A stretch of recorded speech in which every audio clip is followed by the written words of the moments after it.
Buonanotte, or I have completed the last video saying that this is a screen, the quantum reality is a screen, and promise that I will teach you to program the screen or remind you how you program the screen from singularity down into this complexity. So you are at the same time singularity, you are that which is called source, which is an empty screen, and then on the screen you're putting objects. So this one object is let's say a defined sub-aspect of the source. If this is the source, this is a defined sub-aspect of the source that you can code, because source has no code. It's just infinite energy, infinite space, infinite screen. Here you create a universe or a soul, which are all individual aspects in which now we program or consecrate whatever we want to define this entity with. So how can we define it? There are so many ways. It's basically every game board that you ever saw, like, you know, the ones that you play with cube, or the cards, or the little, you know, little guys that you roll the dice and then tuck, tuck, tuck, tuck. You're going on a journey, basically, right? So let's see the basic way to program a reality. Well, in this reality there is you know, everybody's seen the clock. So the clock would go, okay, I didn't really divide this into, so let's say instead of like 12 you would have 1, 2, 3, 4, 5, 6, 7, and then 8. So this will be a different universe than the one that we have, because it doesn't have 12 hours on the clock or 12 divisions in this pizza, right? It has 8 divisions. But the rules would be, okay, that you progress from here to here to here to here to here to here to here to here. So this reality that we are, it's actually very complex. It's kind of, it has a pizza chart, and then it has a spiral. So like you're always progressing through this like infinite spiral of time.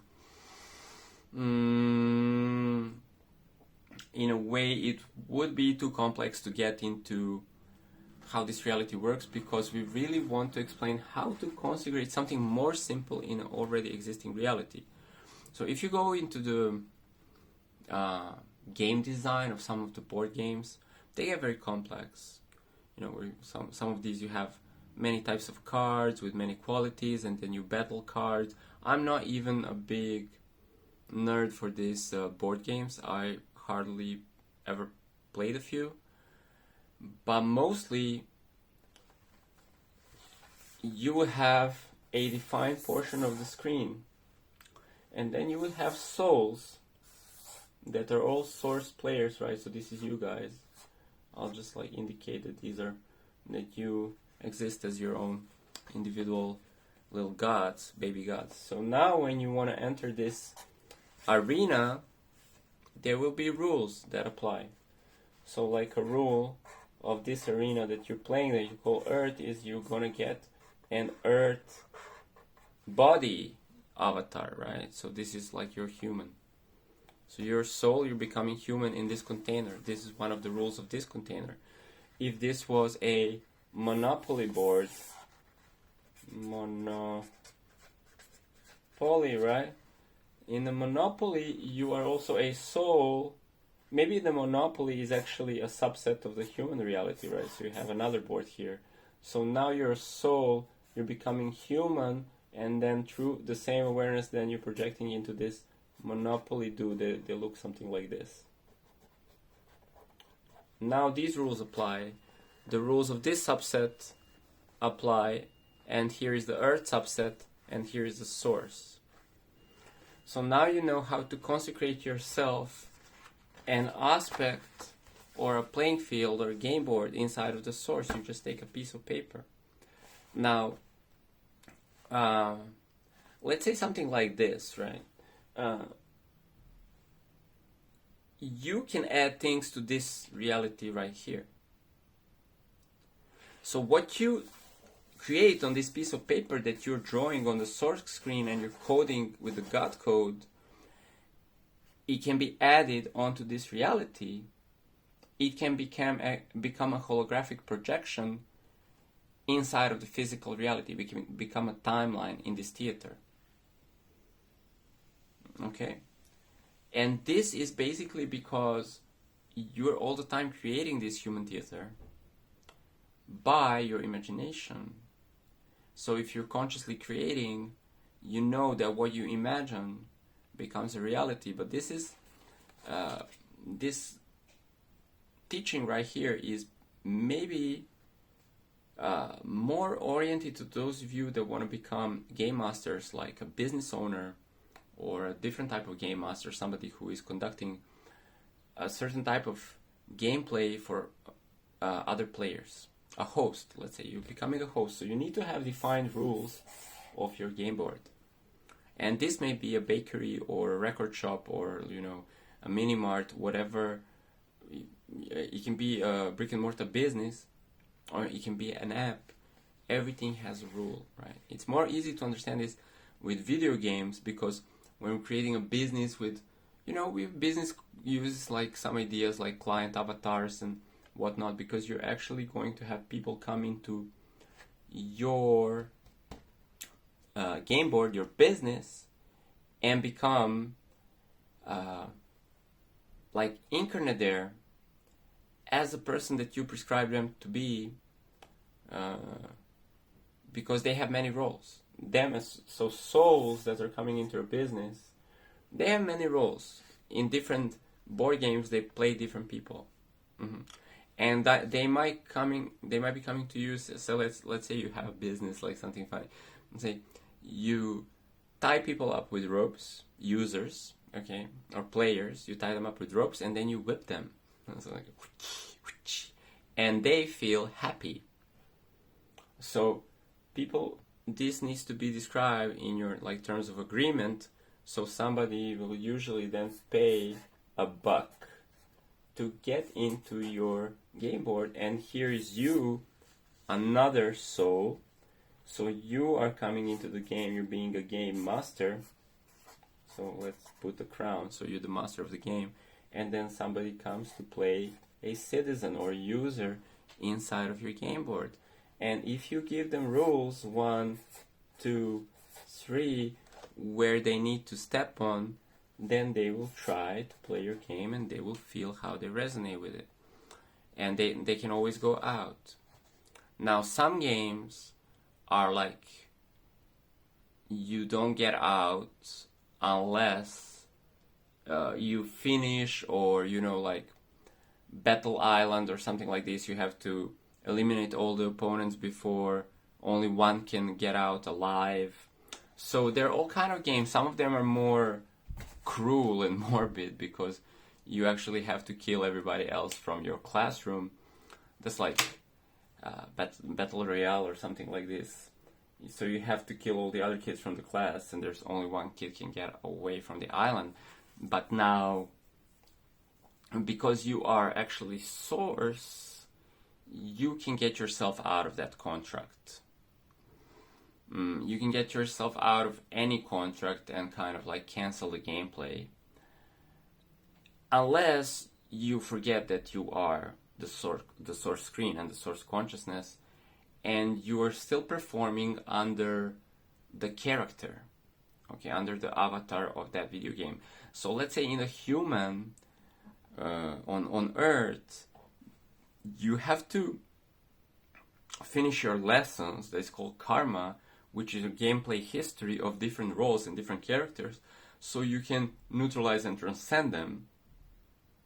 Otherwise, you cannot get out into enlightenment and understand that you were contained within the avatar, within the game field, within the game board, because that perspective cannot be revealed to you unless you finish the game that you contracted yourself to play.